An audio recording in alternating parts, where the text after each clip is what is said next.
বিপদসীমা ছুঁয়েছে যমুনা নদীর জল। অবিরাম বর্ষণ চলতে থাকলে দিল্লিবাসী বানভাসী হতে পারেন বলে আশঙ্কা করা হচ্ছে। এই আবহে সোমবার বৈঠক ডাকলেন দিল্লির মুখ্যমন্ত্রী অরবিন্দ কেজরিওয়াল। এই বৈঠকে সেচ এবং বন্যা নিয়ন্ত্রণ দফতরের আধিকারিকরা উপস্থিত থাকবেন। উপস্থিত থাকবেন দিল্লি মিউনিসিপ্যাল কর্পোরেশনের আধিকারিকরাও। রবিবার দিল্লির সেচ এবং বন্যা নিয়ন্ত্রণ দফতরের তরফে জানানো হয়, বিকেল 4টে নাগাদ হরিয়ানার হাতনিকুণ্ড জলাধার থেকে 1.05-453 কিউসেক জল ছাড়া হয়েছে। দিল্লি প্রশাসন সূত্রে খবর, সাধারণত প্রতিদিন 3.52 কিউসেক জল ছাড়া হয় ওই বাঁধ থেকে। সেই জল দিল্লি এসে পৌঁছয় প্রায় 2-3 দিন পর। কিন্তু গত কয়েকদিনের একটানা বর্ষণে জলাধারগুলিতেও জলের পরিমাণ বহুগুণ বৃদ্ধি পেয়েছে।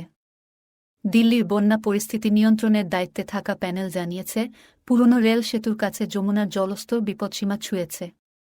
হরিয়ানা নতুন করে জল ছাড়লে বিপদ আরও বাড়তে পারে।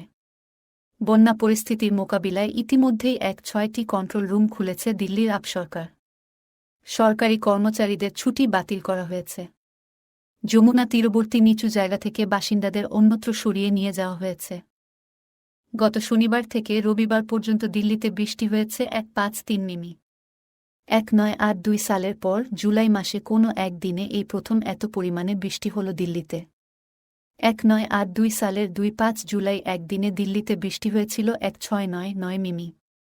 1958 সালে 21 জুলাই একদিনে দিল্লিতে বৃষ্টি হয়েছিল 2662 মিমি।